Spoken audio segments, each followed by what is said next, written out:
నీ ధర్మశాస్త్రాలను నీ ధర్మశాస్త్రములు ఆశ్చర్యమైనవి చూచునట్లు నా కన్నులు తెరువుము. నీ ధర్మశాస్త్రములు ఆశ్చర్యమైనవి చూచునట్లు నా కన్నులు తెరువుము. లోకాసువార్త 7వ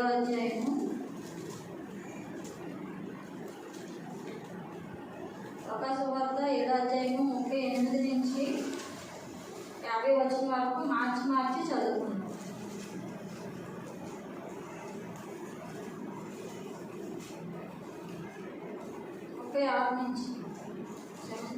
లోకాసువార్త 7వ అధ్యాయము 36వ వచనం నుంచి 50 వచనం వరకు. పరిచర్యలో ఒకడు తనతో కూడా భోజనము చేయవాలని ఆయనను అడిగను. ఆయన ఆ పరిచర్యని ఇంటికి వెళ్ళి భోజన భక్తిని కూర్చుండగా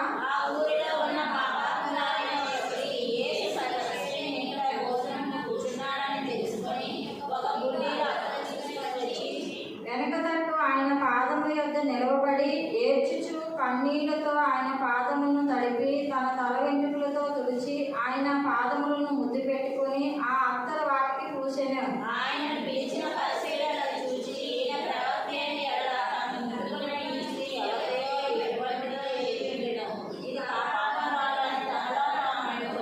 అందుకు యేసు, సీమోను, నీతో ఒక మాట చెప్పవాలని ఉన్నానని అతనితో అనగా అతడు, బోధకుడా, చెప్పమనెను.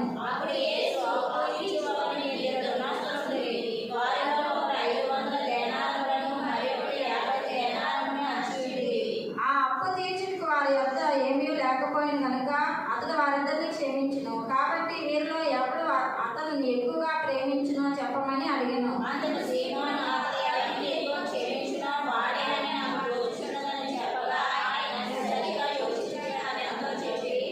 ఆ స్త్రీ వైపు తిరిగి సీమోనుతో ఇట్లనెను, ఈ స్త్రీని చూచుచున్నావే, నేను నీ ఇంటిలోనికి రాగా నీవు నా పాదములకు నీళ్ళు ఇయ్యలేదు గాని ఈమె తన కన్నీళ్లతో నా పాదమును తడిపి తన తల వెంట్రుకలతో తుడిచెను.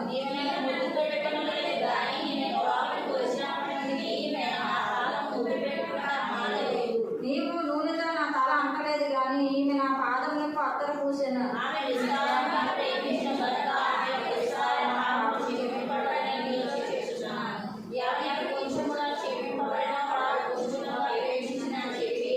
నీ పాపములు క్షమింపబడి ఉన్నవని అని ఆమెతో అనెను.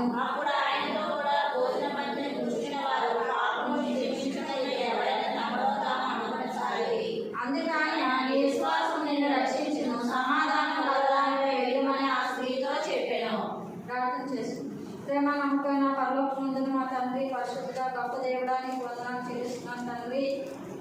ఉదయకాల సమయంలో మంచి శుక్రవారం దినాన నీ పరిశుద్ధ సహవాసంలో ప్రభా శ్రేయమని మేమందరం కూడుకుని ప్రభా దేవా తండ్రి కొంతసేపు ప్రభా నీ వాక్యం ధ్యానించడానికి ప్రభా మాకు సహాయం చేయండి. దేవా తండ్రి, నేను ప్రభా అల్పురాలను, అయోగ్యురాలను, అపాత్రురాలను, ఏ యోగ్యత ఏ మంచితనం లేని నన్ను ప్రభా నన్ను క్షమించి ప్రభా తండ్రి జ్ఞానహీనురాలను నా తండ్రి నీ జ్ఞానంతో నన్ను నింపండి ప్రభా. నీ ఆత్మచేత నన్ను నిలబెట్టండి తండ్రి, నీ ఆత్మచేత నన్ను బలపరచండి తండ్రి ప్రభా. దేవా తండ్రి యేసయ్య ప్రభా, నీవు నా నోటికి బోరుగా ఉండండి తండ్రి ప్రభా. నేను నిమిత్త మాత్రం నా తండ్రి ప్రభా, నీవే ప్రభా నా నోటి ద్వారా ప్రభా మీరు మాత్రమే మాట్లాడండి తండ్రి ప్రభా. దేవా తండ్రి యేసయ్య ప్రభా, నన్ను నీ సిగ్గుసాటు నన్ను పూర్తిగా మరుగుపరచుకోండి తండ్రి ప్రభా. దేవా తండ్రి, ఎందుకంటే ప్రభా నీ పరిశుద్ధమైన దేవుడివి తండ్రి ప్రభా. దేవా తండ్రి, నేను అపవిత్రవంతురాలను నా తండ్రి ప్రభా. దేవా తండ్రి నా ప్రభా, నన్ను నీ రక్తంతో కడిగి నన్ను పరిశుద్ధపరచండి తండ్రి ప్రభా. దేవా తండ్రి యేసయ్య ప్రభా, నన్ను నిలబెట్టువాడు నీవు ప్రభా. నన్ను నీ హస్తాలకు అప్పచెప్పుకున్నాను తండ్రి ప్రభా. మీరే నాకు సహాయం చేయండి, నా నోటి తోడుగా ఉంది ప్రభా. దేవా, ఈ లోకమైన వ్యర్థమైన మాటలను ఉచ్చరించకుండా ప్రభా దేవా నీ మాటలు ప్రభా జీవము కలిగి తండ్రి ప్రభా శ్రేష్టమైనవి పవిత్రమైనవి ప్రభా. అటువంటి నీ మాటలు మాత్రమే ప్రభా దేవా తండ్రి మేము వినడానికి ప్రభా మాకు సహాయం చేయండి. దేవా తండ్రి యేసయ్య ప్రభా, నీవు అందించకపోతే ప్రభా నేనేమి నీ సన్నిధిని నీ హస్తమును ప్రభా నాకు తోడుగా ఉంచి నడిపించమని ప్రభా వచ్చిన మాతో మీరు మాట్లాడండి ప్రభా. రావాల్సిన బిడ్డలను కూడా నీ సన్నిధికి ప్రభా నడిపించండి దేవా తండ్రి ప్రభా. మా యొక్క ఆత్మను మనసును నీ స్వాధీనంలో ఉంచండి తండ్రి ప్రభా. ఎటువంటి ఆటంకం లేకుండా మీరు సహాయం చేయండి తండ్రి. అది అంతవరకు అధ్యక్ష వహించి మీరే మహిమ పొందమని మా రక్షకుడు మా విమోచకుడు అయిన అతడనే యేసుక్రీస్తు నామములో ప్రార్థించి వేడుకుంటున్నాను పరమ తండ్రి. ఇదేనా నేర్చుకునే కోసము ధ్యానించుకున్నాం ఆపాత్మని స్త్రీ. అయితే ఇక్కడ యేసు ప్రభువుని భోజనానికి ఎవరు పిలిచారు? ఈ సీమోను అన్న అతను పరిచయుడు. అతను ఏంటంటే యేసు ప్రభువుని భోజనానికి రమ్మని పిలిచారు. మన ఇంటికి అతిథి వచ్చినప్పుడు మనం ఏం చేస్తాం? రాగానే కాళ్ళు కడుక్కోవడానికి నీళ్ళు ఇస్తాం. అంటే ఇతను ఇష్టపూర్వకంగా పిలిచారా లేదంటే ఏదో నామకార్థంగానే పిలిచి ఉంటారు అంతే కదా. ఇప్పుడు మనకు ప్రేమించిన వారు వస్తే ఇంటికి ఒకేలాగా చూస్తాము. ఇష్టం లేని వారు వస్తే మన ప్రవర్తన పెట్టే తెలిసిపోతుంది. ఎందుకంటే ఇద్దరు ఎవరు మామూలు మనిషి కాదు, పరిచయం. వాళ్ళకి ఎన్ని నిబంధనలు ఉంటాయి, ఎన్ని పద్ధతులు ఉంటాయి. వారు ఎన్నో అనకూడదు కానీ యేసు ప్రభువు యెహోవా అనే పేరు రాయడానికే స్నానం చేసి వచ్చి ఆ పేరు రాస్తారు. అంత నిష్ఠగా ఉంటారు. అలాంటిది సర్వ సృష్టికర్త అయిన దేవుడిని భోజనానికి పిలిచినప్పుడు కనీసం కాలు కట్టుకోవడానికి కూడా నీళ్ళు ఇవ్వలేదంట. అంటే ఇతను ఏదో ఒకవేళ యేసు ప్రభువుని అందరూ భోజనానికి పిలుస్తున్నారు కదా, పరిచయం ఇంటికి కూడా నేను పిలవకపోతే ఎవరైనా ఏమని అనుకుంటారు, ప్రజల్లో నాకు మంచి పేరు ఉండదానేమో పిలిచి ఉంటారు. రావడం బట్టి అంతే కదా.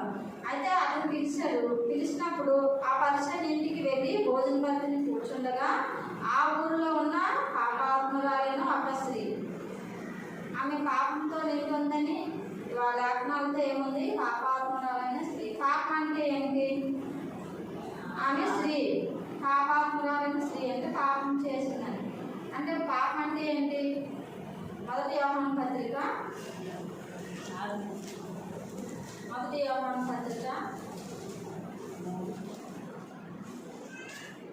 3వ అధ్యాయము 4వ వచనం. పాపము చేయి ప్రతి వాడును ఆజ్ఞను అతిక్రమించును. ఆజ్ఞ అతిక్రమమే పాపము. మొదటిది ఆజ్ఞ అతిక్రమమే పాపము. రెండోది ఇవన్నీ మర్చిపోయాయండి. పాపం గురించి రెఫరెన్స్ దాసుబాబు చెప్పారు కదా. యాకోబు రాసిన పత్రిక మొదటి ఏంటి? పాపం అంటే ఆజ్ఞ అతిక్రమమే పాపము. యాకోబు రాసిన పత్రిక 4:17.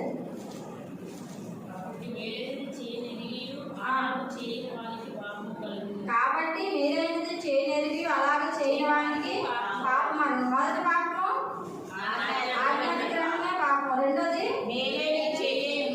అలా చేయకపోతే పాపము. తర్వాత రోమిలకు రాసిన పత్రిక 14వ అధ్యాయము. రోమిలకు రాసిన పత్రిక 14:23. అనుమానించువాడు తినిన ఎడల విశ్వాసము లేకుండా తినిన గనుక దోషి అని తీర్పు నందును విశ్వాస మూలము కానిది ఏదో అది పాపము. మూడో పాపం ఏంటి? విశ్వాస మూలము కానిది. మొదటి పాపం ఆజ్ఞాత్రమే పాపము. రెండోది అలాగే చేయకపోతే పాపము. మూడోది విశ్వాసం కానిది ఏదో అది పాపము. మొదటి సమూయేలు గ్రంథము 12:23. మొదటి సమూయేలు గ్రంథము. నా మట్టుకు నేను మీ నిమిత్తము ప్రార్థన చేయటం మానుట వలన యెహోవాకు విరోధముగా పాపము చేసిన వాడిని అగుదును. నాలుగో పాపం ఏంటి? ప్రార్థన చేయకపోవడం. ఎవరి నిమిత్తం ప్రార్థన చేయాలి? మనుషులందరి వరకు ప్రార్థన సమూయేలు గారు ఇశ్రాయేలు వారి వరకు ప్రార్థన చేయకపోతే యెహోవాకు విరోధముగా పాపం చేసిన వాడు. ఇప్పుడు నువ్వు నేను కూడా ఎవరి వరకు ప్రార్థన చేయాలి? మనుషులందరి వరకు నశించిన ఆత్మల వరకు ప్రార్థన చేయకపోతే పాపము. 4 ఎంతలుగా పాపము. అంటే ఈమె పాపాత్మురాలైన స్త్రీ పాపాత్మురాలే అంటే ఒకే విషయంలో పాపాత్మురాలు అంటారు. ఈ విచారంలో ఉన్న స్త్రీని మాత్రమే పాపాత్మ స్త్రీని అంటారు. మరి ఈ స్త్రీని అంటారు కానీ పురుషుని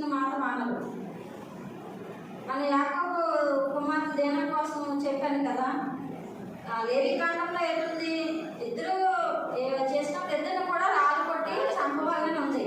కానీ అక్కడ ఏం చేశారు, తన అక్క చెల్లెల్ని విడిచిపెట్టేసి అతను చంపేశారు. ఎవరిని చంపేశారు? షెకెము కొడుకుని చంపేశారు. ఇక్కడ ఈమెని పాపాత్మ స్త్రీలు అంటే మరి ఇద్దరు చేస్తేనే పాపం, నీకు ఒక్కరే చేస్తే పాపం కాదు, ఇద్దరిని పురుషుని వదిలేసి ఈమెను మాత్రమే పాపాత్మ స్త్రీ అని వాళ్ళు ముద్ర వేశారు. అయితే ప్రభు అని యేసు ప్రభు వారు ఏంటంటే చెప్తున్నారు, 4 ఇతరుల పాపంలో ఉన్నాము, అటువంటి జీవితంలో నుండి నిన్ను నన్ను కూడా విడిపించాడు, ఈమెను కూడా దేవుడు పాపం నుండి విడిపించాడు. ఎలా విడిపించాడు? మత్తయి సువార్త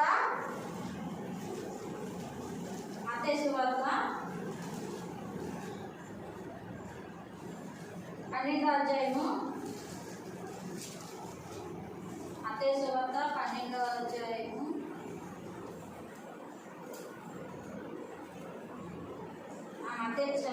మత్తయి సువార్త 9వ అధ్యాయము 12వ వచనం. ఆయన ఆ మాట విని రోగులకే కానీ ఆరోగ్యం గల వారికి వైద్యుడు అక్కరలేదు కదా. రోగులకే కానీ ఆరోగ్యం గల వారికి వైద్యుడు అక్కరలేదు కదా. అయితే నేను పాపులను పిలవచ్చుతిని గాని నీతిమంతులను పిలువ రాలేదు. కనుక కనికరమనే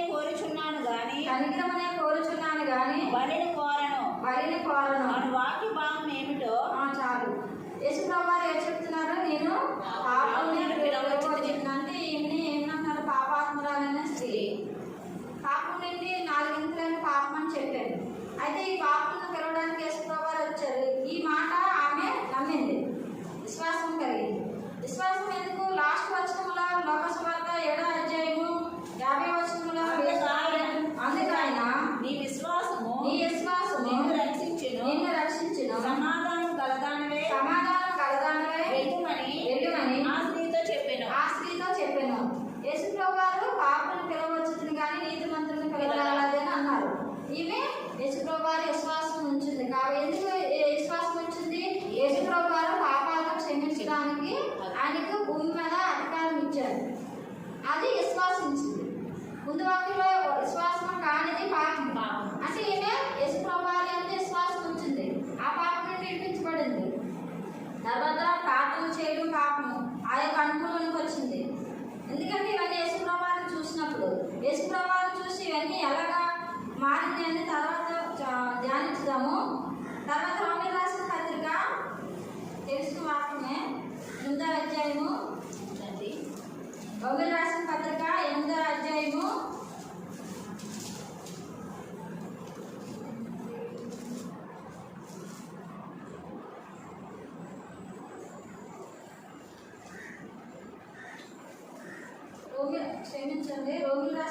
6వ అధ్యాయము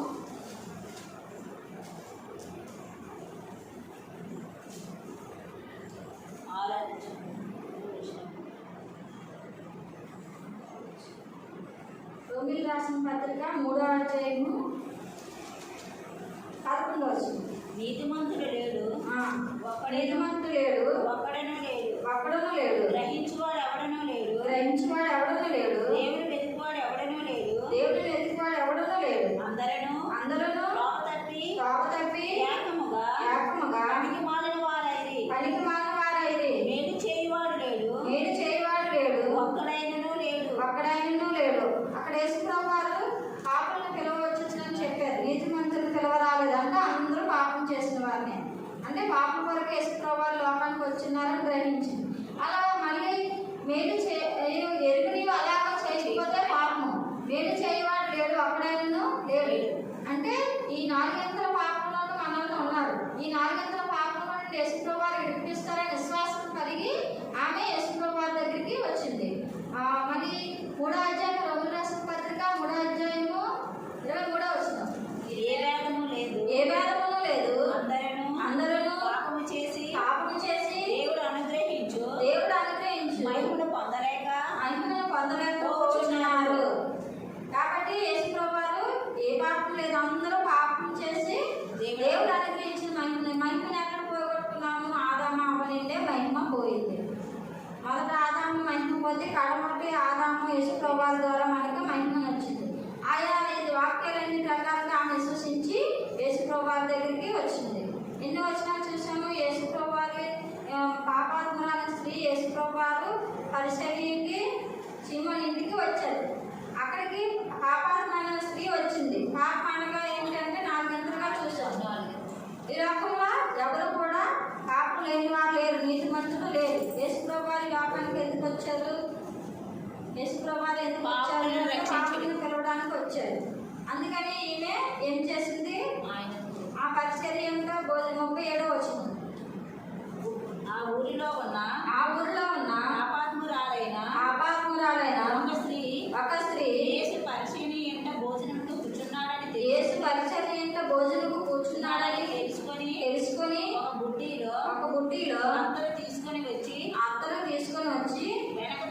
వెనుక తట్టు ఆయన పాదముల యొద్ద నిలవబడి ఏడ్చుచు కన్నీళ్లతో ఆయన పాదములను తడిపి తన తల వెంట్రుకలతో తుడిచి ఆయన పాదములను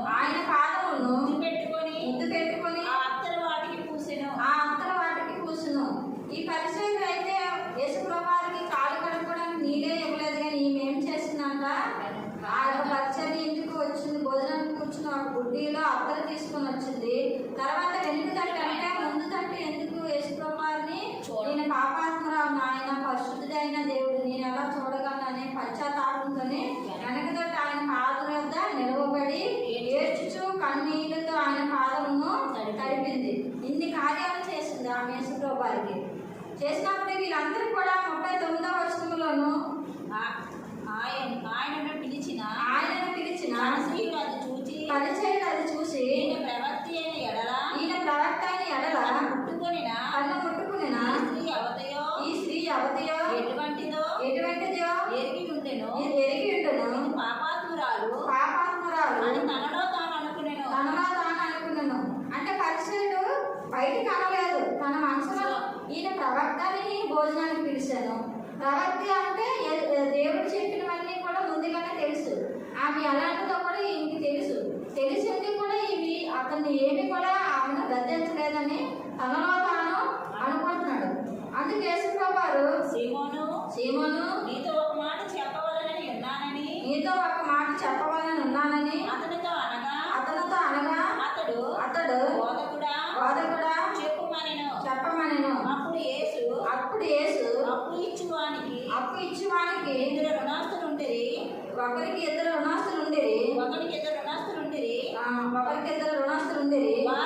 వారిలో ఒకడు 500 దేనారములను మరి ఒకడు 50 దేనారములను అచ్చి ఉండిరి. ఆ అప్పు తీర్చుటకు వారి వద్ద ఏమీ లేకపోయిన గనుక అతడు వారిద్దరిని క్షమించెను. కాబట్టి ఇక్కడ మనం ధ్యానించాలంటే పరిచయుడు తన మనసులో అనుకున్నది యేసుప్రభువారికి విన్నాడు. కాబట్టి అప్పుడు ఆ యొక్క పరిచయం సీమోను ఇలా నేను ఒక మాట నీకు చెప్తాను, వింటావా అంటే చెప్పు ప్రభువా అన్నారు. బోధకుడా చెప్పమని. అందుకు యేసుప్రభువారు ఒకరికి 500 దేనారములు మరి ఒకడేమో 50 దేనారములు. ఒక అతను ఎక్కువ అప్పు ఉన్నారు, రెండో అతను తక్కువ అప్పు ఉన్నారు. కింద ఎంత ఉందో రాశారు పుట్టినట్లు. 500 దేనారములు ఒక దేనారము ఇంచుమించు ₹100 కావచ్చును. అంటే 500 దేనారములు 250 రూపాయలు. ఒక అతనికి అప్పున్నారు, రెండో అతను 50 రూపాయలు అంటే 25 రూపాయలు. ఏది ఎక్కువ?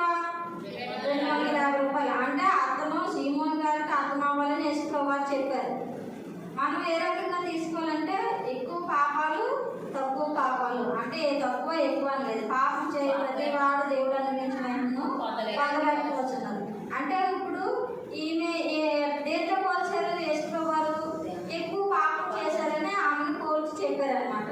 నువ్వు పరిచయం కాబట్టి తక్కువ చేసి ఉంటావు, ఆమె ఎక్కువ చేసింది అని ఇద్దరికి అర్థమయ్యేలాగా యేసుప్రభువారు. ఎందుకంటే ప్రతిదీ కూడా ఉపమానం లేకుండా యేసుప్రభువారు ఏమీ బోధించలేదు. ఎందుకంటే మనం జ్ఞానహీనులు, అంత వేగం మనకి ఏది కూడా అర్థం అందుకని ప్రతిదీ కూడా ఉపమాన రీతిగానే చెప్పారు.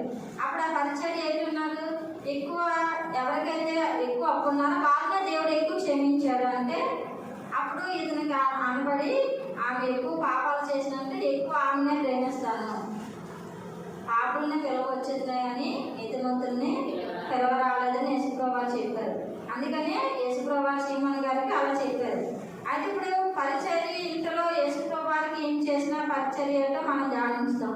ఒక బుడ్డిలో అత్తరు తీసుకొని వచ్చి ఒక బుడ్డిలో ఆమె అత్తరంటే అప్పుడులోనూ ఎంతో శ్రేష్టమైనవి, సుగంధ ద్రవ్యాలతో చేసేవి, కానీ చాలా విలువైనవి, డబ్బులు కూడా ఎక్కువ. అప్పుడు అవన్నీ కొన్నవాళ్ళంటే బాగా ఉన్నవాళ్ళే పరిచయం వాళ్ళే వాటిని ఉపయోగించేవారేమో.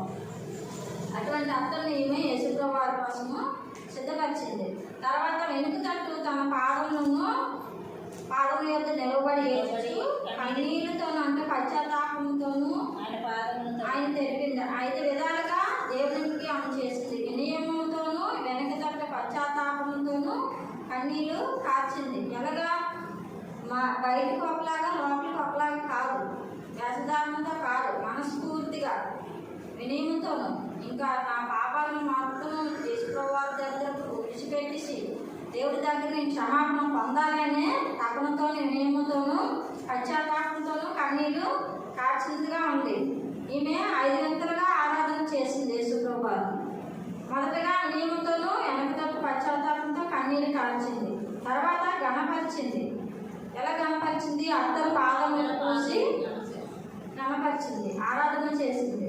2 ఒకటి ఆరాధన, గణపరచడం అంటే 5 విధాలుగా. తర్వాత గణపరిచి యేసుప్రభువుని ఎక్కువగా ప్రేమించింది కాబట్టి తన అత్తను అంతా తీసుకొని వచ్చి ఎందుకు ప్రేమించింది అంటే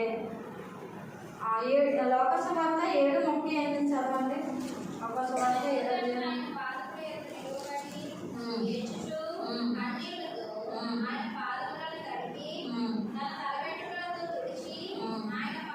పాదములను తడిపి ఆయన పాదములను ముద్దు పెట్టుకొని ఆ అత్తరు వాటికి కూర్చును. తల వెంట్రుకలు స్త్రీకి ఘనమైనవి అంట. తిమోతికి రాసిన పత్రిక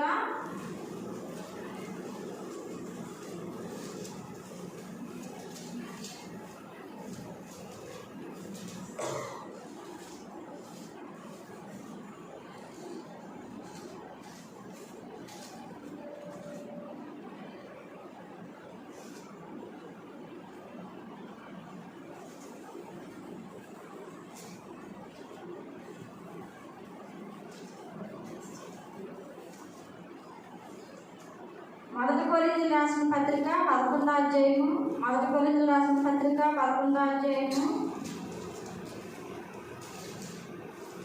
13-14 వచనం. మీలో మీరే యోచించుకున్నది స్త్రీ ముసుగులైనదే దేవుని ప్రార్థించుట తగున పురుషుడు తల వెంట్రుకలు పెంచుకున్నట అతనికి అవమానమని స్వభావ సిద్ధముగా మీకు తోచును కదా. స్త్రీకి తల వెంట్రుకలు పైట చెంగుగా ఇయ్యబడిన గనుక ఆమె తల వెంట్రుకలు పెంచుకున్నట ఆమెకు ఘనము. ఈమె ఎందుకు తల వెంట్రుకలతో యేసుప్రభువు వారి పాదాలను తుడిచింది? తన తల వెంట్రుకలే స్త్రీకి దేవుడు ఎలా ఇచ్చాడు? పెంచుకున్నట ఘనము. స్త్రీలు పెంచుకుంటున్నారంటే పురుషులు కూడా పెంచుకుంటున్నారు. అదంతా దేవుడికి అవమానం అంటారు. ప్రభువే చెప్తున్నారు స్త్రీలు పెంచుకోవాలి, అదే ఆమెకు ఘనము. అందుకని తన ఘనమైన జీవితాన్ని యేసు పాదముల యొద్ద విడిచిపెట్టింది. అందుకని ఆమె తల వెంట్రుకలతో తుడిచింది. ముందుగా ఆరాధించింది, గణపరిచింది, ప్రేమించింది, అనుకువ విధేయత నమ్రతతో కలిగి యేసుప్రభువుకి పరిచర్య చేసింది. తన హృదయం అంతా కూడా వేదనతోనూ తన పశ్చాత్తాపమే యేసుప్రభువు వారి. ఎందుకంటే యేసుప్రభువు వారు 1 సమూయేలు గ్రంథము 1 సమూయేలు గ్రంథము 1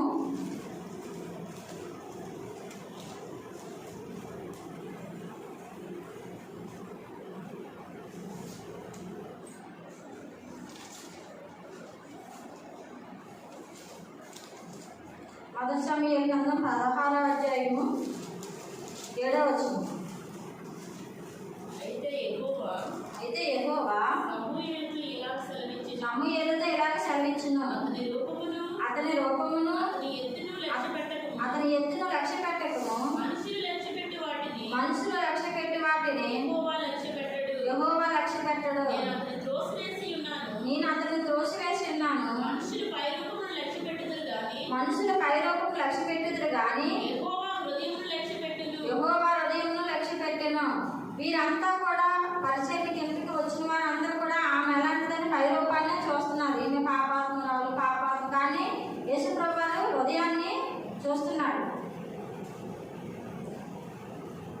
దేవుడు అన్ని కూడా మనుషుల రూపాన్ని లక్ష్య పెట్టడు, హృదయాన్ని మాత్రమే యేసుప్రభు వారు లక్ష్య పెడతాడు. ఆమె ఏ యొక్క హృదయంలో ఏ రీతిగా ఉండి పశ్చాత్తాపడుతుందని ఆమె హృదయాన్ని చూసిన వాడిగా ఉన్నారు యేసుప్రభు వారు. అందుకని ఆమెను విశ్వసించే పాపములన్నీ కూడా యేసుప్రభు వారు క్షమించారు.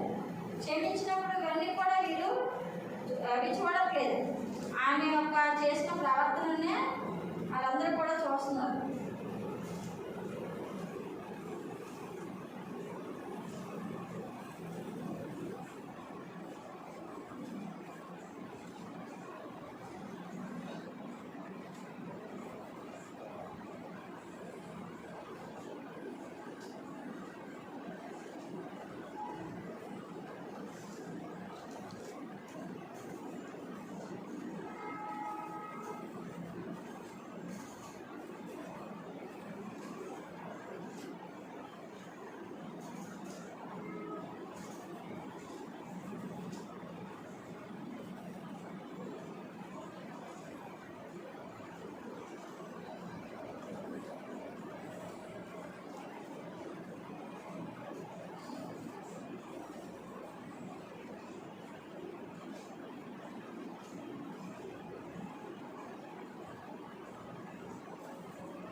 యేసుప్రభు వారు హృదయాన్ని చూసే దేవుడుగా ఉన్నాడు, అంతర్యం కూడా ఎరిగినవాడు మన మనసులన్నీ కూడా.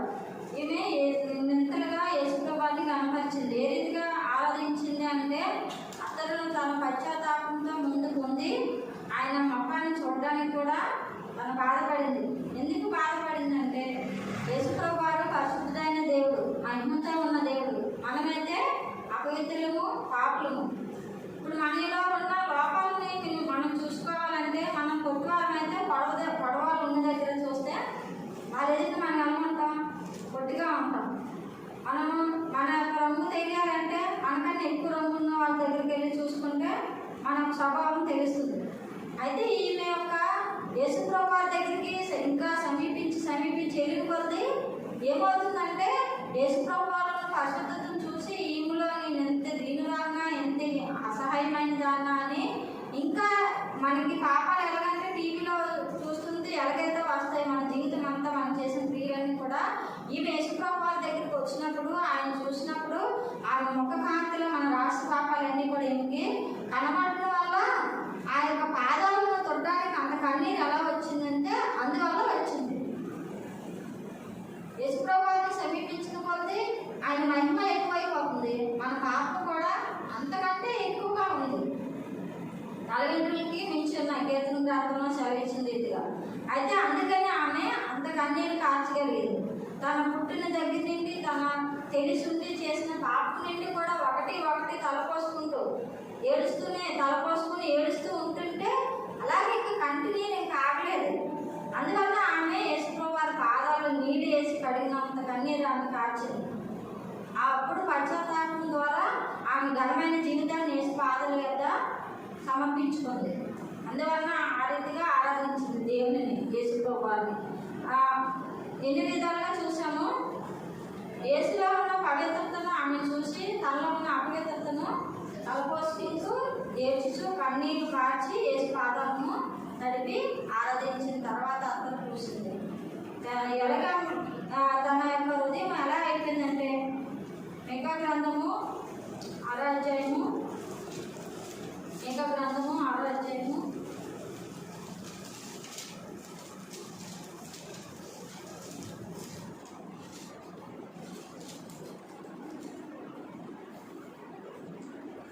ఆరు నుంచి 8 వచనాలు. ఏమి తీసుకొని వచ్చి నేను యెహోవాను దర్శించుదును. ఏమి తీసుకొని వచ్చి నేను యెహోవాను దర్శించుదును. ఏమి తీసుకొని వచ్చి ఏమి తీసుకొని వచ్చి మహోన్నతుడైన దేవుని సన్నిధిని నమస్కారం చేతును. మహోన్నతుడైన దేవుని సన్నిధిని నమస్కారం చేతును. దహన బలులను దహన బలులను ఏడాది దూడలను అర్పించి దర్శించునా. అర్పించి దర్శించుదునా.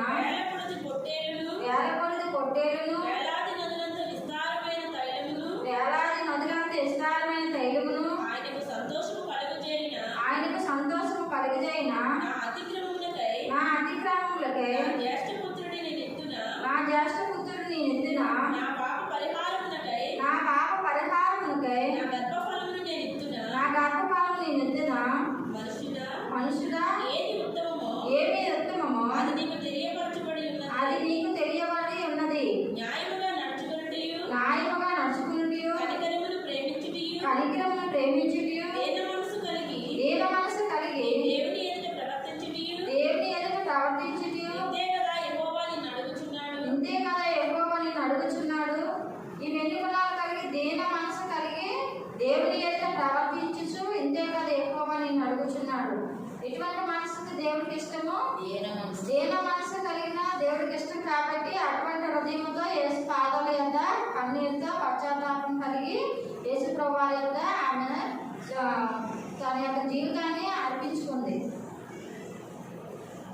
యెషయా గ్రంథము 66వ అధ్యాయము 2వ వచనం. యెషయా గ్రంథము 66:2. అవన్నీ నా హస్తకృత్యములు అవి నా వలన కలిగినవి కలిగినవని యెహోవా సెలవిస్తున్నాడు. ఎవడై దీనుడై నలిగిన హృదయం కలవాడై నా మాట విని వణుకుచుండును వానినే నేను దృష్టించుచున్నాను. మొదట దేన మనసు కలిగి ఆయన పాదాల మీద సాగిలపడింది. రెండో మాట ఏ హృదయము? ఎవడు దీనుడై నలిగిన హృదయము కలిగిన వాడే. దేన మనసు కలిగి విరిగిన హృదయంతో ఆయనను ఆయన పాదం మీద ఉన్నప్పుడు దేవుడు ఎవరిని సృష్టిస్తున్నాడంట ఆయన ఆకాశం నుండి. ఎవడు దీనుడై నలిగిన హృదయం గలవాడై నా మాట విని వణుకుచుండున వాడినే నేను సృష్టించాను. ఈమె వణుకుచూ వెళ్ళిందా? ధైర్యంగా వెళ్ళిందా?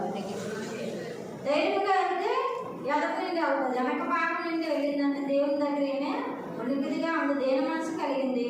తర్వాత విరిగి నన్న హృదయంతోనూ దీనుడై నలిగిన హృదయంతోనూ ఆమె యేసు పాదం మీద వెనక భాగం నుండి వెళ్ళింది. ఎందుకంటే ఆయన యొక్క మహిమను ఆమె చూడలేదు. ఎందుకంటే మన పాపము ఆయనను చూడడానికి పాపం అని అడ్డుగోడ వచ్చేస్తుంది ఆయనకి మనకు.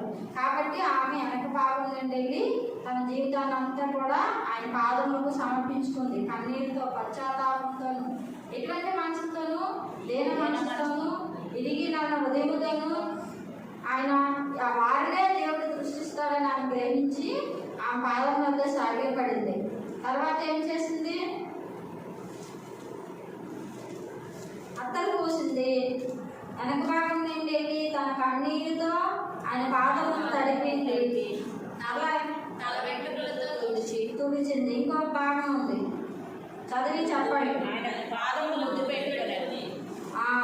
ఆయన పాదములను తడిపి తల వెంట్రుకలతో తుడిసి ఆయన పాదములు ముద్దు పెట్టుకొని ఆంతర వాటికి పూసెను.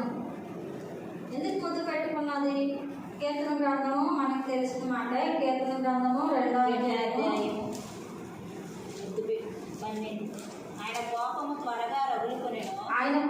త్వరగా రగులుకొనెను. కుమారుని ముద్దు పెట్టుకున్నది. దేని ఎడల ఆయన కోపించును. కుమారుని యేసుప్రభువారిని ముద్దు పెట్టుకోకపోతే ఆయన కోపించేవాడిగా ఉంటాడు.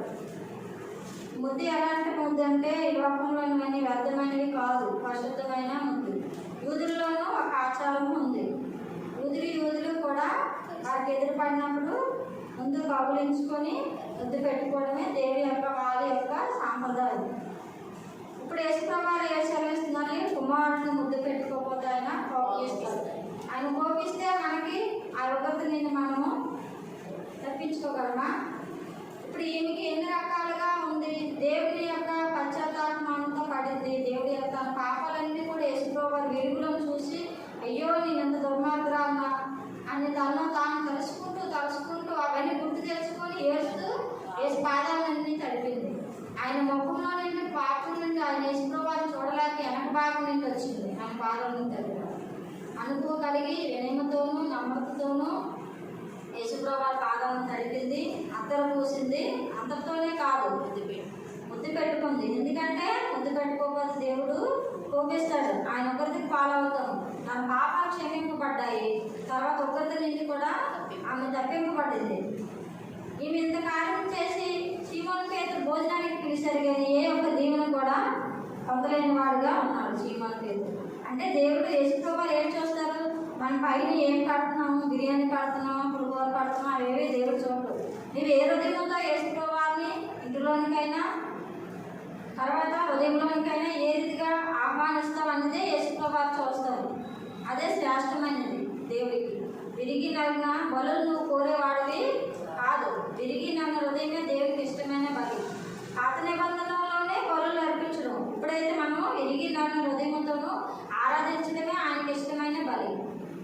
ఆయన బలిపీఠం మీద అవన్నీ ఈమె గ్రహించి విశ్వాసంతోనూ యేసుప్రభువారి వద్దకు వచ్చి విశ్వాసం కలదాలనే సమాధానంగా వెళ్ళమన్నాడు. ఇంకేంటి ఆదిత్యాలు వచ్చాయి? సమాధానం వచ్చింది. దేవుడి అంత విశ్వాసం కానిది పాపం అంటే 4 ఇంతల పాపంలో నుండి తొలగింపబడాలి. దేవుని ఉగ్రత నుండి కూడా ఆమె తప్పింపబడ్డది. ఈ వీళ్ళందరూ కూడా ఆమె జీవితాన్ని చూశారు కానీ యేసుప్రభువారు ఆమె హృదయాన్ని చూసేవాడిగా ఉన్నాడు. ఇంకా ఆమె యేసును ప్రేమించింది. ఎందుకు యేసుప్రభువారు ప్రేమించింది? ఆమె ఇంట్లో ఉన్న అత్తల శ్రేష్టమైనది, విలువైనది, ధారాళముగా ఇచ్చిన వారిని యేసుప్రభువారు ప్రేమిస్తారు. చదువుకోకుండా ఇవ్వాలి. అలాంటి వారిని మేమే చేసింది. అమ్మో ఇంత విలువైనది ఇచ్చేస్తే మళ్ళీ నాకు ఉండదేమో అని అవేవి కూడా అనుకోలేదు. అందుకని యేసుప్రభువారు ఆమె ఎక్కువగా ప్రేమించింది. త్యాగం చేసింది తన జీవితాన్ని అంతటిని కూడా. కీర్తన గ్రంథము 2:12 చదివాం కదా. యోహాను రాసిన పత్రిక 1:9. యోహాను రాసిన పత్రిక 1:9 పత్రిక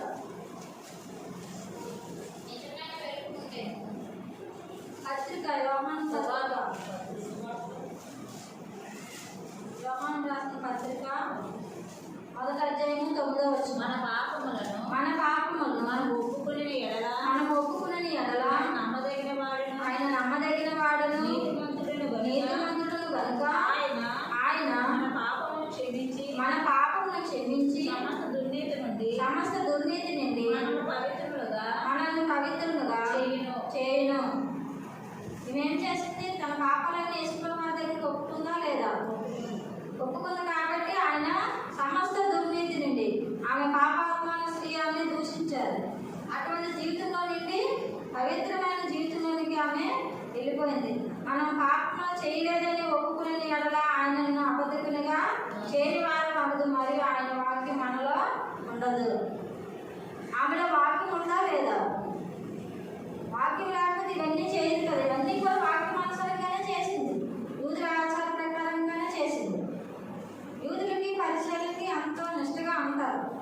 వాళ్ళు అవేవి కూడా యేసుప్రభువారికి చేయలేదు. కానీ పాపాత్మాన్ని అందుకనే ఆయన సంకల్పంతోనూ పాపలతో ఉన్నారు. ఈయన పాపలోని ఎన్నో బిరుదులు ఇచ్చారు. అయినా కూడా యేసుప్రభువారు మన కొరకు బలిగా అర్పించడానికి ఆయన ఎన్నో అవమానాలను పొందిన వాడిగా ఉన్నారు. ఆయన అనలేని మాట లేదు. అన్ని మాటలు కూడా ఆడారు. అయినప్పటికీ కూడా ఆయన మనల్ని ప్రేమిస్తూనే ఉన్నారు. తండ్రి ఏమి చేస్తున్నారు వీరు కనుక ఏమి క్షమించమని మనందరి కొరకు దేవుడు ప్రార్థన చేశారు. అలాగే ఈమె కూడా ఎవరైతే తన పాపాలను ఒప్పుకోవడం ద్వారా పాపాలన్నీ కూడా క్షమించారు దేవుడు. లోకసువార్త 6వ అధ్యాయం 36వ వచనం. లోకసువార్త 6వ అధ్యాయం 36వ వచనం. కాబట్టి మీ తండ్రి కనికరము గలవాడే ఉన్నట్టు మీరును కనికరము గలవారే ఉండుడి. తీర్పు తీర్చుకుడి. అప్పుడు మిమ్మల్ని గూర్చి తీర్పు తీర్చబడదు. నేరము మోపకుడి. అప్పుడు మీ మీద నేరము నేరము మాపబడదు. క్షమించుడి. అప్పుడు మీరు క్షమింపబడుదురు. మీరు క్షమింపబడదురు. వినుడి.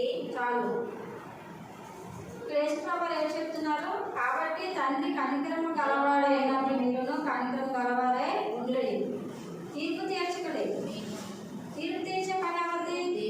దేవుడిది. నీవు నేను ఏం చేయాలి? దేవుడు మనల్ని అలాగే క్షమించాలి, ఇతరులను కూడా మనం అలాగే క్షమించాలి. అలాగే నువ్వు ఇతరులు మనం క్షమించకపోతే దేవుడు కూడా మన పాపాలని క్షమించాడు. ఈ పరిచయలు శ్రీమోహన్ గారు పిలిచారు యేసుప్రభు వారిని. ఆయన పని ఏం చేయాలి? యేసుప్రభు వారికి పరిచయం చేయాలి. కానీ ఈమె వచ్చింది అంటే అది దృష్టాంతం ఎక్కడ ఉంది? ఆ స్త్రీ పైన ఉంది, యేసుప్రభు వారి మీద లేదు. ఎందుకు నేను భోజనానికి పిలిస్తే ఆమెతోనే అన్ని చేస్తున్నాను? ఆమె పాపాత్మ స్త్రీని రావట్టు కదా, ఈమె తెలీదా? ఈయన కదా భోజనానికి పిలిచానని అంటుంటే ఆయన హృదయం ఎరిగి దేవుడు ఆయన కూడా ఆమె ఎక్కువ పాపాలు చేయొచ్చు, కానీ దేవుడు ఆమె ఎక్కువగా ప్రేమించారు కాబట్టి ఆమె విస్తారమైన పాపంలో క్షమించబడ్డాయని 7వ వచనము 7వ అధ్యాయము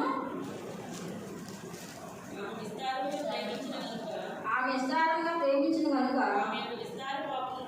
ఆమె యొక్క విస్తారమైన పాపం క్షమింపబడని నీతో చెప్పుచున్నాను. యేసుప్రభు ఆమె ఎక్కువగా ప్రేమించింది, అందుకని ఆమె విస్తారమైన పాపాలన్నీ కూడా యేసుప్రభు క్షమించారు. యేసుప్రభు క్షమిస్తే నీకు నాకు ఎందుకు? ఆయన అందరి వరకు వచ్చారు కదా.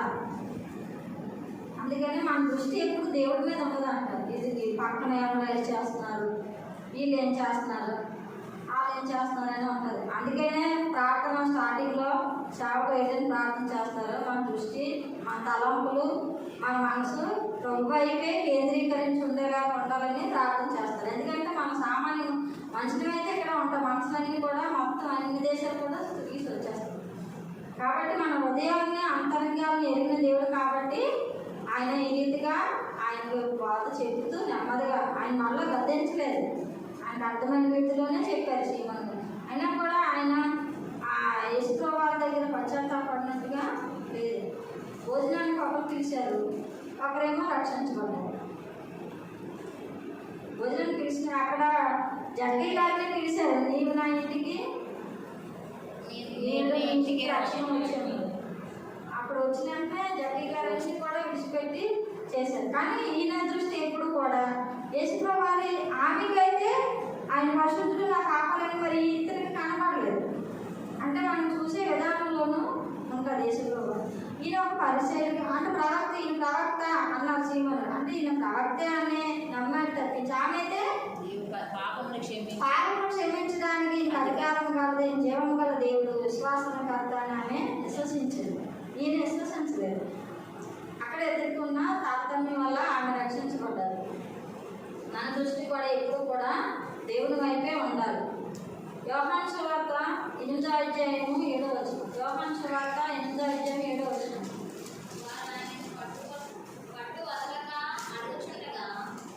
8వ అధ్యాయం 7వ వచనం.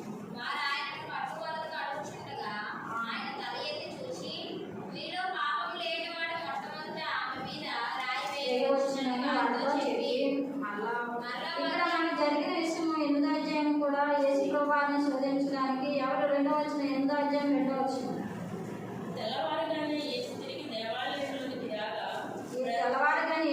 దేవాలయంలోకి రాగా ప్రజలందరూ ఆయన వద్దకు వచ్చారు కనుక ఆయన కూర్చుండి వారికి బోధించుచుండును.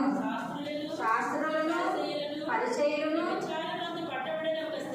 వ్యభిచారమందు పట్టబడిన ఒక స్త్రీని తోడుకొని వచ్చి ఆమెను మధ్య నిలబెట్టి మీరు యేసుప్రభు వారిని శోధించడానికి ఎవరెవరు మామూలు మనుషులు కాదు, అసురు జాతులు, శాస్త్రులు పరిచయులు. వీళ్ళు ఏం చేస్తారంటే యేసుప్రభు వారు మోసే గారి ధర్మశాస్త్రం మనకు ఉంది కదా, ఎలాగైనా వాక్యం ద్వారా ఇతన్ని మనం కట్లో పెట్టద్దు యేసుప్రభు వారిని. వాళ్ళు ఏం చేశారంటే వ్యభిచారమందు పట్టబడిన స్త్రీని యేసుప్రభు వారు ఏమేమి 4వ వచనంలో బాధపడా ఈ స్త్రీ వ్యభిచారం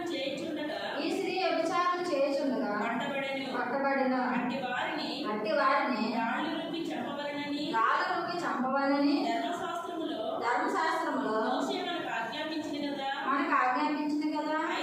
ఆయనను నీవేమి చెప్పుచున్నావని ఆయన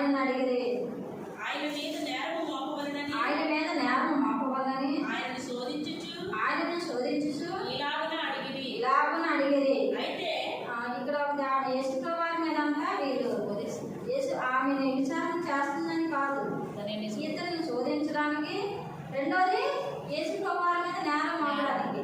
ఎందుకంటే యూదులకి ధర్మశాస్త్రం అంటే అది ఇంకా వాళ్ళ శాస్త్రం, ధర్మశాస్త్రాన్ని ఎవరు మీరడానికి లేదు.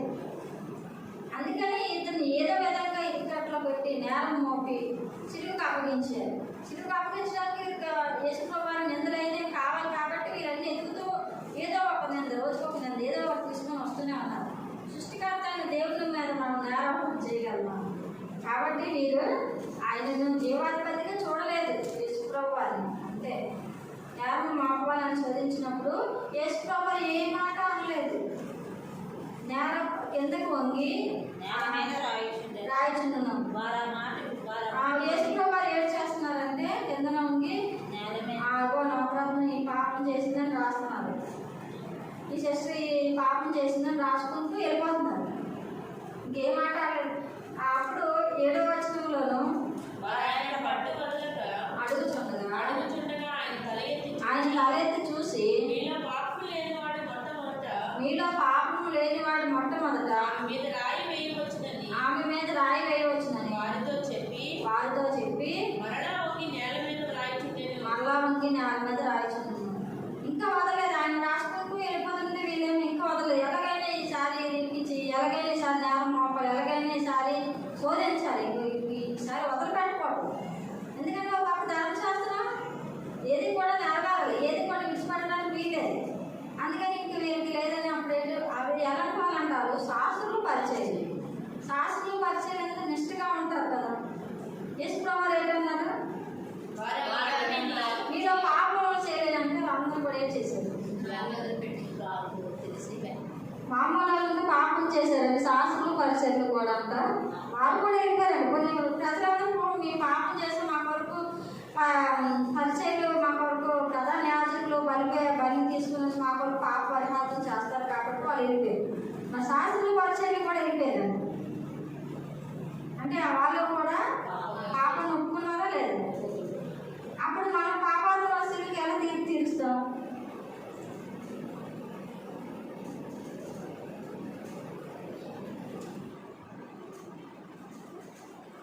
మత్తయి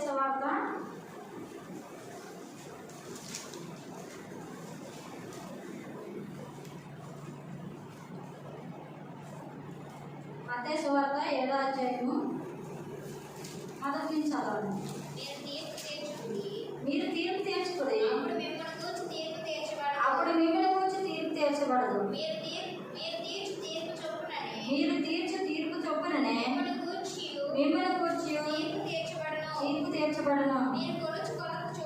మీరు కొలుసు కొలత చొప్పుననే మీకును కొలవబడను. నీ కంటిలో ఉన్న దూరము నచ్చక నీ సహోదరుని కంటిలో ఉన్న నలుసును చూచివేయాలా? నీ కంటిలో దూరం ఉండగా నీవు నీ సహోదరుని చూసి నీ కంటిలో ఉన్న నలుసును తీసివేయనిమ్మని చెప్పనేలా? వేసదారి మొదట నీ కంటిలో ఉన్న దూరమును తీసివేసుకును. అప్పుడు నీ సహోదరుని కంటిలో ఉన్న నలుసును తీసివేయడం నీకు తేటగా కనబడదు. శాస్త్రుల పరిచర్యలు వాళ్ళు ఏమంటారంటే వారి కంట్లోనూ వాళ్ళ హృదయంలోనూ ఎక్కువగా ఉన్నాయంట. ఎదుటి వారిలో ఉన్నది ఒక గింజ అంటారు, మీరు చూసారు లేదు? కలుపులు నేను చిన్నప్పుడు చూశాను. గులివింద గింజ అంటాం. ఆ గులివింద గింజ అంటే బ్లాక్ది రెండుగా సెంటర్లో ఒక బింది కలిగేది ఉంటాయో దాని కలర్ పప్పులా ఉంటాయి. కానీ అది విడదు, కలిసేమంటారు. ఒక వెనక పాట ఏమో బ్లాక్ కలర్లో ఉంటుంది, ముందునేమో రెడ్ కలర్లో ఉంటుంది. అది చూసాక నేను రెడ్గా ఉన్నాను అని ఎదుటి గింజలన్నింటినీ నలుపు గింజలన్నింటినీ ఎంచేదాం. వాళ్ళకి కనపడుతుంది కదా, వెనక నలుపు ఈమెకి కనపడదు. ఇంకంటే ముందు అంటే రెడ్డ కంటే మొత్తం రెడ్డ అనుకుంటాం. కానీ ఆ నలుపు అనేది ఎదుటి మాలేటప్పుడు ముందు నీ వెనక నలుపుని చూసుకో, అప్పుడు మమ్మల్ని ఎదిరించదుగానే అనేవాళ్ళు. అలాగే ఇప్పుడు మనలో ఉన్న పాపాలు నేను వదిలేసి ఎదుటి వాళ్ళని నువ్వు ఇది చేయడానికి ముందు నువ్వు విడిచిపెట్టావు, నాకు చెప్పు అంటుంది. వీళ్ళు కూడా శాస్త్రుల పరిచయలు కూడా యేసుప్రభువు వారి దగ్గరికి వచ్చి పాపం చేయలేని వారు మాత్రం ఆధారమే అంటే తీర్పు తీర్చడానికి ఎవరికి దేవుడు ఒక్కరికి అధికారం ఉంది. ఆ తీర్పులో మనం వెళ్తామని మనం రక్షించడానికి యేసుప్రభు వారు వచ్చారు. కాబట్టి ఎవరికి కూడా మనం తీర్పు తీర్చడానికి అధికారం మనకు లేదు.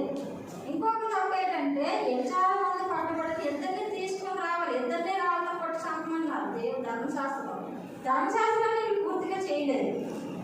దేవి కాండము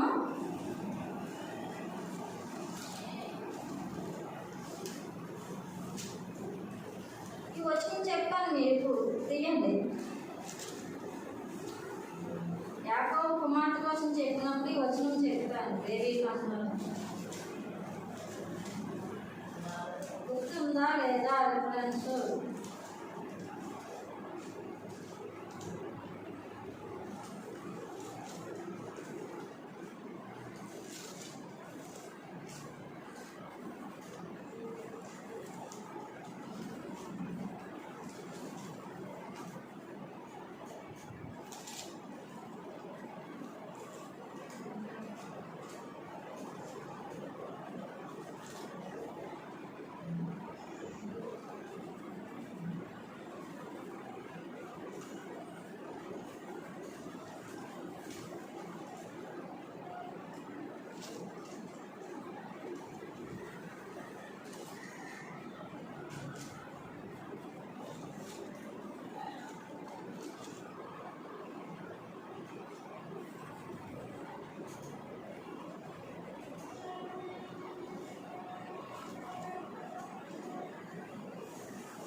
దేవి కాండము 20వ అధ్యాయం. దేవి కాండము 20వ అధ్యాయము 9వ వచనం. 9, 10వ వచనం. 10వ వచనం చాలా. వరుణ భార్యతో విభజించిన వారికి అనగా తన పొరుగు వాని భార్యతో విభజించిన వారికి ఆ వ్యభిచారిణికిని మరణశిక్ష విధింపవలెను. ఎవరికి మరణశిక్ష? పట్టబడిన స్త్రీ ఒకరికి. శాస్త్రంలో పరిచయం తీసుకుని వచ్చారు, మంచిదే ధర్మశాస్త్ర ప్రకారం. ఇద్దరిని తీసుకొని రావాలి. ఈమె వాళ్ళు అతన్ని వదిలేసి ఈమెను మాత్రమే తీసుకొని వచ్చారు. అంటే వీళ్ళు పాపము అక్కడే ఒప్పుకున్నాడు. పాపం చేయలేని వారు మొట్టమొదట ఆమె మీద రాయి వేయమంటే వీళ్ళకి అధికారం లేదు. ఎందుకంటే ధర్మశాస్త్రాన్ని యేసుప్రభు పూర్తిగా నెరవేర్చారు, కొట్టివేయడానికి రాలేదు. కానీ వీళ్ళేంటంటే యేసుప్రభు వారి మీద నేరం మోపడానికి, ఆయనను శోధించడానికి మాత్రమే తీసుకుని వచ్చారు. ఇటువంటి క్రమంలో మనం ఉండకూడదు. ఎవరికి కూడా తీర్పు తీర్చడానికి మనకి అధికారం లేదు. నీకు వాళ్ళ మీద వాళ్ళు చేయకూడదు, నీకు ఇష్టం లేదు వాళ్ళకు ప్రార్థన చేయాలి. అంతేకాని వాళ్ళని చూసి మనము తీర్పు తీర్చడానికి మనకు అధికారము పగ తీర్చుకున్నదా నా పని, అది మీ పని కాదు. మనం వాళ్ళ కొరకు ప్రార్థన చేయడమే. పాపం చేయకపోతే పాపం అంటున్నావు. ఆ దయ్యేదో నువ్వు ఆ పాపం చేయకుండా నువ్వు ప్రార్థన చేయాలి కదా. పాపం నేను విడిపించుకోవా వారిని వారి చేయము. ఎదుటి వాళ్ళ మీద ఎప్పుడు కూడా మన మీద ఆరోపించిన వాళ్ళగా అంటాము. కీర్తన గ్రంథము 37వ అధ్యాయము 1వ వచనం. కీర్తన గ్రంథము 37 చెడ్డవారిని చూసి నువ్వు వ్యసన పడకము. దుష్కార్యములు చేయవారిని చూసి మచ్చర పడకము. వారి గడ్డి వలె త్వరగా ఎండిపోదు. చాలు. మనం ఫస్ట్ వచ్చిన చెడ్డవారిని చూసి మనం వ్యసన పడకూడదు. దుష్కార్యములు చేయవారిని చూసి మచ్చర పడకూడదు. ఎవరు మచ్చర పడ్డారు? ప్రార్థన చేసినప్పుడు ఇద్దరు పరిచర్యలకి అందడానికి పరిచయలు సుంకరు. నేనే ఇద్దరు సుంకర వాళ్ళు ఏమంటున్నందుకు నీకు వందనాలు. వారానికి 2 వారాలంటే ఇతనిలో ఏముంది? చట్టవారిని చూసి వ్యసన పడ్డాడు. తర్వాత దుష్కారం చేయవాలని చూసి అందుకనే మన ప్రార్థనలో మనకు ఒక భాగం ఉంది. ఎదుటి వారిని క్షమించే ఉదయం ఉండి ప్రార్థన చేస్తే దేవుడికి అంగీకారమైన ప్రార్థన. అందుకనే శంకర అతను ఏమీ చేయలేదు, దేవుడి కోసం ఏమీ చేయలేదు. కానీ పరిచయం దేవుడి కోసం అన్నీ చేశాడు. దేనివల్ల? తన అతిశయపు గర్వం వల్ల అవన్నీ కూడా పోగొట్టుకునే వాడిగా ఉన్నాం.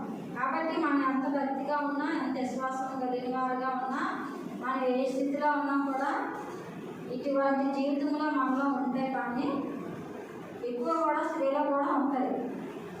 మనం ఎదుటి వాళ్ళని ఎదుటి వాళ్ళని చూస్తే మన జీవితం అంతా కనబడిపోతుంది. అక్కడ ఉన్న వాళ్ళని చూసి కూడా ఇప్పుడు పోల్చుకోకూడదు, యేసుప్రభుతో పోల్చుకోవాలి. అప్పుడు కూడా ఆ పౌరుషం ఉంటే మనకి యేసుప్రభు వాళ్ళలాగా జీవించాలి, అంత పరిశుద్ధంగా జీవించాలనే దృష్టి ఉండాలి. కానీ వీళ్ళు ఎలాంటి వాళ్ళు, వాళ్ళు అలాంటి వాళ్ళని ఉంటే ఆ యేసుప్రభు వారు తీర్పులోనికి తీసుకొని వచ్చేవాళ్ళుగా ఉంటాడు. ఆ యొక్క ఇవన్నీ చేసినవన్నీ కూడా వ్యర్థమైపోతుంది. కాబట్టి స్త్రీలకి ఏదైతే ఉండాలి అతిశయగాను ఎదుటి వాళ్ళని పట్ల చూడకూడదు, వాళ్ళ కొరకు ప్రార్థన చేయాలి. కాబట్టి ఈమె అంత పాపాత్మైన స్త్రీ ఏంటంది పరిశుద్ధరాలుగా వెళ్ళింది. వెళ్ళిందా లేదా? విశ్వాసంతో ఆమె సమాధానం లేదు, సమాధానం విశ్వాసం స్టేట్మెంట్ ఇచ్చి వేసుకోవాలి. ఆమెని పరిశుద్ధరాలుగా పంపించారు. ఇప్పుడు నువ్వు నేను కూడా ఆమె దొరికే పాపాత్మరాలు, ఎందుకంటే అందరి మధ్య చేస్తుంది కాబట్టి. ఇప్పుడు నువ్వు నేను దొరకలేని దొంగలు, ఆమె దొరికిన దొంగ, మనం దొరకలేని దొంగ. పోలీసులు కానీ దొంగలను పట్టుకుంటే మామూలుగా దొరికిపోయాడా వాళ్ళ మీద శిక్షించి విడిచిపెట్టేస్తారు పోలీసులు. అదే పోలీసుని విసిగించి వాళ్ళకి ఆవేశం తప్పించి దొరికాడా దొంగని కక్షంగా తీసుకుంటారు. ఈ శిక్షలో మంచిదా లేదంటే ఆ శిక్ష మంచిదా? దొరకలేని దొంగలుగా ఉండకూడదు. అటువంటి దొంగ దేవుడు క్షమించి విడిచిపెడతారు. ఇప్పుడు మన పాపం మీద ఎటువంటి హృదయం కలిగి ఉండాలి? దేన మనసు అనే హృదయం కలిగి ఉండాలి, హృదయం కలిగి ఉండాలి. దేవుడు అటువంటి ప్రసన్నత అయిన మహిమగల దేవుడు కాబట్టి మనం ఎంత నీచమైన వాళ్ళము తెలుసుకొని మన కన్నీరుతో దేవుడి దగ్గర ప్రార్థించినప్పుడు ఆయన మన పాపాలను క్షమించి మనల్ని పరిశుద్ధులుగాను తీరుస్తాడు దేవుడు. ఎవరికి కూడా మనం తీర్పు తీర్చడానికి మన దేవుడు అధికారం ఇవ్వలేదు. క్షమించే హృదయం మనకుంటే దేవుడు మన పాపాలను కూడా క్షమిస్తాడు. ఈమె ద్వారా మనం ఏ పాఠం నేర్చుకున్నాం? మనం ఎంత గొప్ప పాపములు చేసిన వారు అయినప్పటికీ కూడా ఆయన ద్వారా పశ్చాత్తాపం పొందాలి, ఒప్పుకోవాలి. మనకు అన్నమైన జీవితం ఏదైనా కూడా ఆయన పాదం మీద పెట్టిన వారుగా ఉండాలి. తర్వాత ఆమె ఆరాధించింది, దేవుని ఘనపరిచింది, తన జీవితాన్ని అంతా కూడా ఆయనకి దారిపోసింది. పాపాత్మురాలుగా వచ్చింది, పరిశుద్ధురాలుగా వెళ్ళింది. ఈ పరిచయం సీమోన్ గారు అవన్నీ కూడా ఏవి కూడా చేయలేదు. కాబట్టి మనం ఆ అతని వల్లే ఉండకుండా ఇవి వల్లే మనం కూడా దేవుడితో మన పాపాలను ఒప్పుకొని పరిశుద్ధులుగా జీవించాలని యేసు పాదం మీద సాగిపోవడం. దేవుడి పరిశుద్ధ వాక్యాన్ని దేవుడు దీవించిన. ఆమేన్.